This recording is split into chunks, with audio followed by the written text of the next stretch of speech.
अस्सलाम वालेकुम। 9 क्लास के लेक्चर्स के लिए आज हम यूनिट नंबर 1 स्टार्ट करेंगे। यूनिट नंबर 1 हमारे पास है मैट्रिसेस एंड डिटर्मिनेंट्स। सबसे पहले देखेंगे कि मैट्रिक्स हमारे पास क्या होता है। मैट्रिक्स बेसिकली क्या होता है, आ रेक्टेंगुलर एरे। एरे कहते हैं अरेंजमेंट को, ठीक है, कि किसी भी चीज़ को अरेंज करके लिखना, तरतीब दे के लिखना। और आ formation of a collection of real numbers, ठीक है। रियल नंबर अब हमारे पास कौन कौन से होते हैं, 0 1 2 3, ठीक है, 4 एंड 7, ठीक है। सच डैट 1 3 4 7 2 0, ठीक है। अब ये हमने इसको जिस फॉर्म में लिखा है, जिस एरे में लिखा है, इस एरे को हम कहते हैं rectangular array. And then enclose by brackets. अब ये कौन सी ब्रैकेट यहाँ पर यूज हुई हुई है, square brackets, is said to form a matrix, ठीक है। अब ये हमारे पास एक मैट्रिक्स आ गया है, ठीक है, जो कि एक रेक्टेंगुलर एरे में है और इसके अंदर जो हमारे पास नंबर्स हैं वो सारे क्या हैं, रियल नंबर्स हैं, ठीक है। इस सारी चीज़ को हम क्या कहते हैं, मैट्रिक्स। उसके बाद आ जाती हैं rows and columns of a matrix, ठीक है।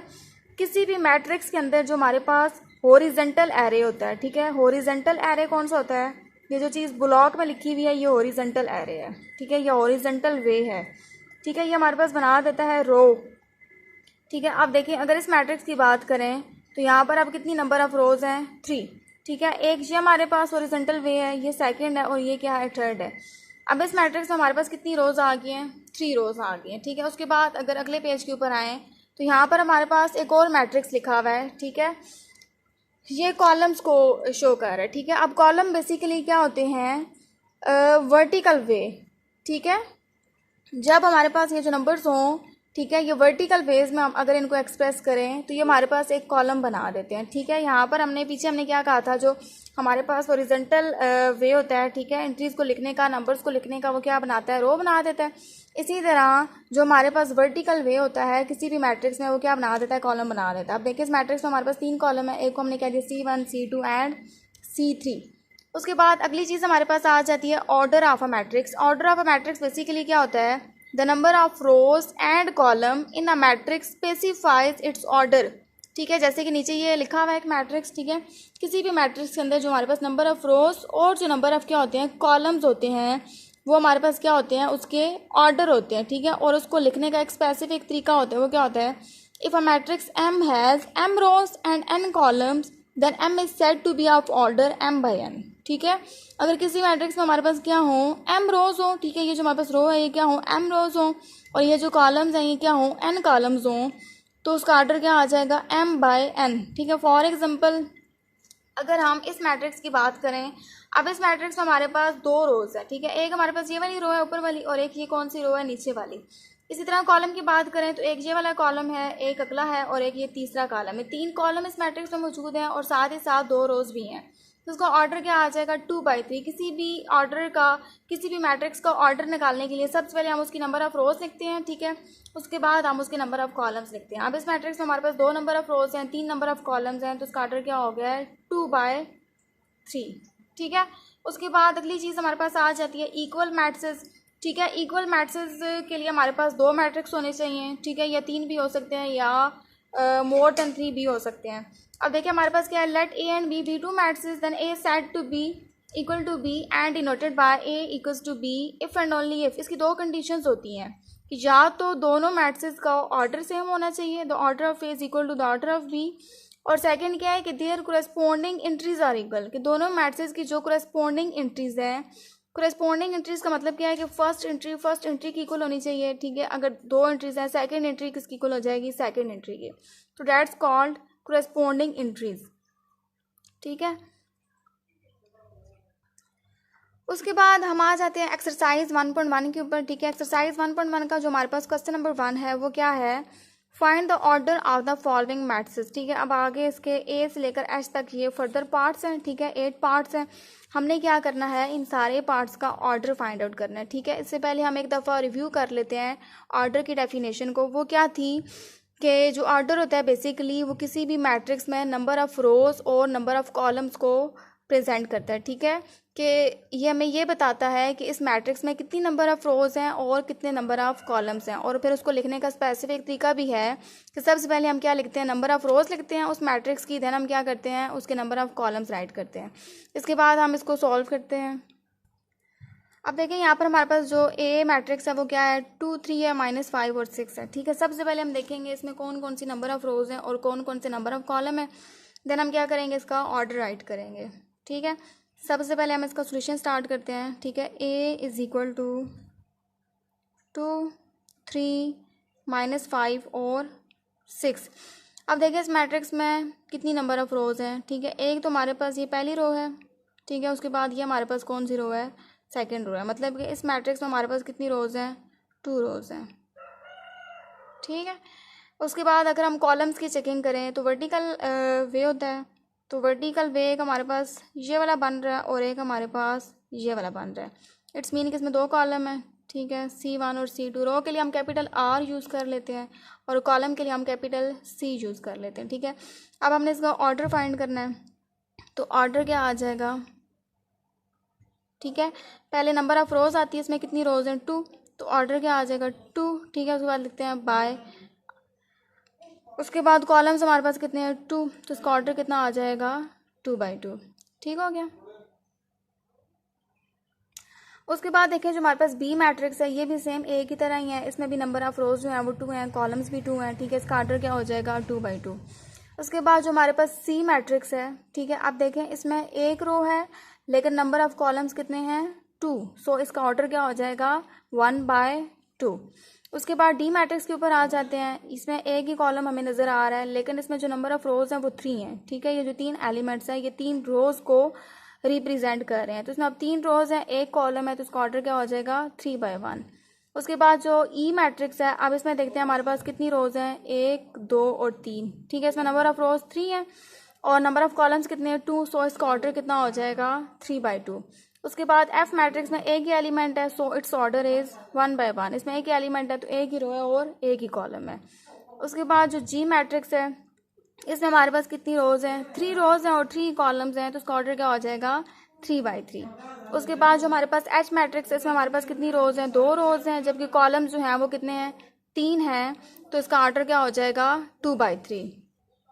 उसके बाद जो क्वेश्चन नंबर 2 हमारे पास है ये क्या है, which of the following matrices are equal, कि इनमें से कौन से जो मैट्रिसेस है वो क्या है, इक्वल हैं।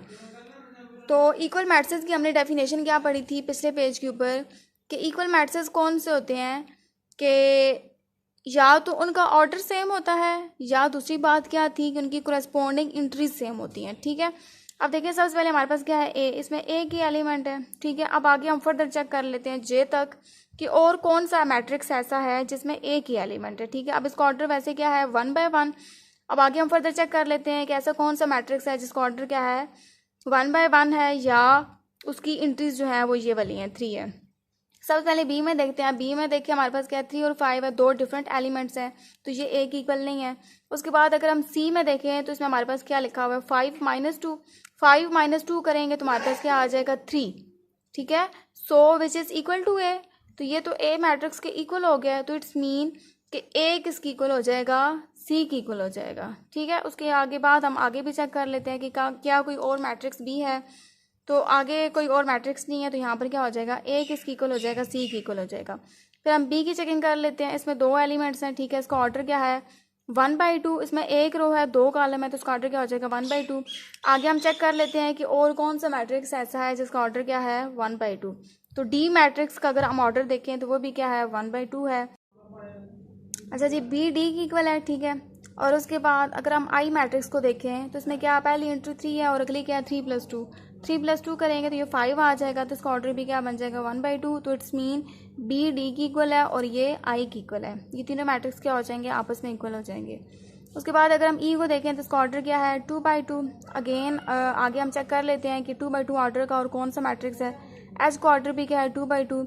सेम इसी तरह जे का ऑर्डर भी 2/2। इसमें हम टर्म्स को पहले सॉल्व करेंगे। 2+2 4, 2 - 2 0, 2+4 6, 2+0 0।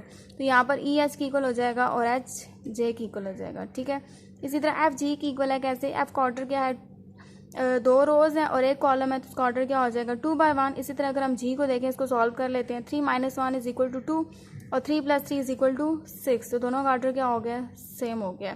तो यहाँ से हमारे पास ए = बी है, सॉरी ए = सी है, बी = डी और आई की इक्वल है। ठीक है। उसके बाद ई, एच और जे इक्वल हैं और एफ और जी आपस में क्या है, इक्वल है। इसके बाद हम क्वेश्चन नंबर 3 सॉल्व कर लेते हैं।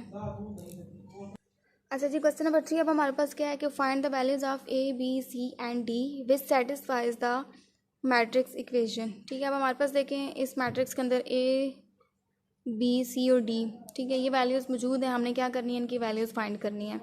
अब वैल्यूज़ हम कैसे फाइंड आउट करेंगे, हम इन दोनों मैट्रिक्स को कंपेयर कर लेंगे। ठीक है, अब इनका कंपैरिजन कैसे होगा, फर्स्ट एंट्री को हम फर्स्ट एंट्री के साथ कंपेयर करेंगे, सेकंड को हम सेकंड के साथ करेंगे, थर्ड को थर्ड के साथ करेंगे, फोर्थ को फोर्थ के साथ करेंगे और उसके बाद हम यहाँ से ए बी सी डी की वैल्यूज़ फाइंड आउट कर लेंगे। ठीक है, तो ये स्टार्ट करते हैं। ये आ जाएगा ए प्लस सी, ए plus 2b, then c minus 1, 4d minus 6, ये किसकी इक्वल है, 0 माइनस 7, 3, 2d। ठीक है, हमने क्या करनी है, कंपेयरिंग करनी है दोनों मैट्रिक्स की।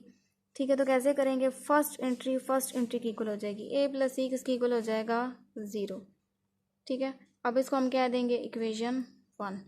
सेकंड को हम सेकंड की इक्वल कंपेयर कर लेंगे, तो ये आ जाएगा a plus 2b is equal to -1, इसको क्या देंगे, इक्वेशन 2। उसके बाद थर्ड एंट्री जो हमारे पास है वो क्या है, ये वाली है, c minus 1 is equal to 3। अब देखें अगर हम इस इक्वेशन की बात करें जो भी हमारे पास आई है, c minus 1 is equal to 3, तो यहाँ पर सिर्फ a की एलिमेंट है जो क्या है, c है, तो यहाँ से हम इजीली c की वैल्यू निकाल सकते हैं। ठीक है, पहली दो जो हमने इक्वेशंस बनाई थी वहाँ पर हमारे पास दो टर्म्स आ रही थी, एक ए और सी। ठीक है, दोनों को हमने फाइंड आउट करना है, यहाँ पर ए और बी आ रहा था और इन दोनों को भी हमने क्या करना है, फाइंड आउट करना है। तो यहाँ से हम किसी ए की वैल्यू फाइंड आउट नहीं कर सकते थे, जबकि अभी जो हमारे पास एक इक्वेशन आई है c minus 1 is equal to 3, यहाँ पर सिर्फ ए की टर्म है c जो कि हमने क्या करनी है, फाइंड आउट करनी है। तो 1 जो है वो लेफ्ट हैंड साइड पे माइनस हो रहा है, जब ये राइट हैंड साइड पे आएगा तो क्या हो जाएगा, प्लस। तो यहाँ से c की वैल्यू आ जाएगी 3 + 1 4, तो यहाँ से c की वैल्यू कितनी आ गई है, 4। इसी तरह फिर आगे हमने फोर्थ एंट्री को कंपेयर करना है। ठीक है, फोर्थ एंट्री हमारे पास क्या है, 4d minus 6 which is equal to 2d। अब सेम c की तरह यहाँ पर भी सिर्फ एक ही एलिमेंट आ रहा है, d। ठीक है, तो दोनों d's को हम कंबाइन कर लेते हैं ताकि यहाँ से हम क्या करें, d की वैल्यू फाइंड आउट कर लें। तो दोनों को कंबाइन कैसे करेंगे, 2d जो है यहाँ पर इसके साथ कोई साइन नहीं है, तो जब भी किसी भी टर्म के साथ कोई साइन ना हो तो वहाँ पर प्लस का साइन होता है। ठीक है, अब ये प्लस वाली टर्म है इट्स मीन, तो जब ये लेफ्ट हैंड साइड पे आएगी तो क्या बन जाएगी, -2d। इसी तरह 6 जो लेफ्ट हैंड साइड पे पड़ा हुआ है इसके साथ नेगेटिव साइन है, जब ये राइट हैंड साइड पे आएगा तो ये पॉजिटिव बन जाएगा। अब 4d माइनस 2d करेंगे तो यहाँ से क्या आ जाएगा, 2d इज इक्वल टू 6। तो यहाँ से हम क्या करेंगे, d की वैल्यू फाइंड आउट कर लेंगे। कैसे, 2d के साथ मल्टीप्लाई हो रहा है, जब ये राइट हैंड साइड पे आएगा तो 6 के नीचे क्या हो जाएगा, डिवाइड। अब हम इसकी कटिंग भी कर सकते हैं। ठीक है, 2 1 ज़र 2, 2 3 ज़र 6। ठीक है, तो यहाँ से d की वैल्यू कितनी हमारे पास आ जाएगी, 3। अब यहाँ से हमारे पास c का आंसर भी आ गया और d का आंसर भी आ गया। ठीक है, अब हमने क्या करना है, a और b का आंसर निकालना है। ठीक है, अब अगर हम इक्वेशन 1 को देखें तो यहाँ पर क्या लिखी हुई है, equation a plus c is equal to 0। ठीक है, अब इसमें एक टर्म ऐसी है जिसकी हमने वैल्यू फाइंड आउट कर ली है, वो कौन सी है, c। तो हम क्या करेंगे, पुट करेंगे c is equal to 4 in equation 1। तो यहाँ से हमारे पास फिर किसकी वैल्यू आ जाएगी, a की आ जाएगी। So put c is equal to 4 in equation 1। ठीक है, तो 1 क्या बन जाएगी, a प्लस, ठीक है, ये वाली इक्वेशन थी a plus c is equal to 0, तो c की जगह क्या आ जाएगा, 4 इज इक्वल टू 0। अब हमने यहाँ से a निकालना है, तो 4 यहाँ पर ऐड हो रहा है, जब इस तरफ आएगा तो क्या हो जाएगा, माइनस। तो यहाँ से a की वैल्यू कितनी आ गई है, -4। इसके बाद अब कौन सी वैल्यू है जो रहेगी है, b वाली। ठीक है, आगे हम b फाइंड आउट करेंगे, तो इक्वेशन 2 जो है वहाँ पर b मौजूद है, a plus 2b is equal to -7। अब यहाँ पर क्या आ गया, a की वैल्यू ऑलरेडी हम फाइंड आउट कर चुके हैं, वो कितनी है, -4। तो अब हम क्या करेंगे, पुट करेंगे a is equal to -4 in equation 2। ठीक है, तो यहाँ से क्या निकल आएगा, b। Put a is equal to -4 in equation 2। So 2 becomes, equation 2 क्या है, a प्लस 2b, a की जगह क्या आ जाएगा, इक्वेशन 2 हमारे पास क्या बन जाएगी, ठीक है, a + 2b = -7 है, a की जगह -4 आ गया, +2b = -7, ठीक है। अब हमने यहाँ से b फाइंड आउट करना है, तो 2b इधर ही रहे, 4 यहाँ माइनस हो रहा है, जब राइट हैंड साइड पे आएगा तो क्या हो जाएगा, प्लस। अब ये 2b आ जाएगा, प्लस और माइनस माइनस, टर्म्स माइनस हो जाएंगी, लेकिन साइन जो होगा वो बड़ी वैल्यू का आएगा। अब यहाँ पर बड़ी वैल्यू कौन सी है, 7 है, तो साइन माइनस का आएगा, 7 - 4 3। अब हमने यहाँ से क्या करना है, b फाइंड आउट करना है, ठीक है। तो 2 जो है वो b के साथ मल्टीप्लाई हो रहा है, तो जब वो राइट हैंड साइड पे आएगा तो क्या हो जाएगा, डिवाइड। अब b की वैल्यू हम कैसे फाइंड आउट करेंगे, माइनस ऐसे ही आ जाएगा, 3/2 को हम डिवाइड कर लेंगे, ठीक है। 3 अंदर आ जाएगा, 2 बाहर आ जाएगा, 1 टाइम टेबल जाएगा, 2 1 ज़ा 2, 3 - 2 1, ठीक है। उसके बाद लगाएंगे पॉइंट, 0 ले आएंगे, 2 5 ज़ा 10, ठीक है। तो यहाँ से b की वैल्यू कितनी आ गई है, -1.5।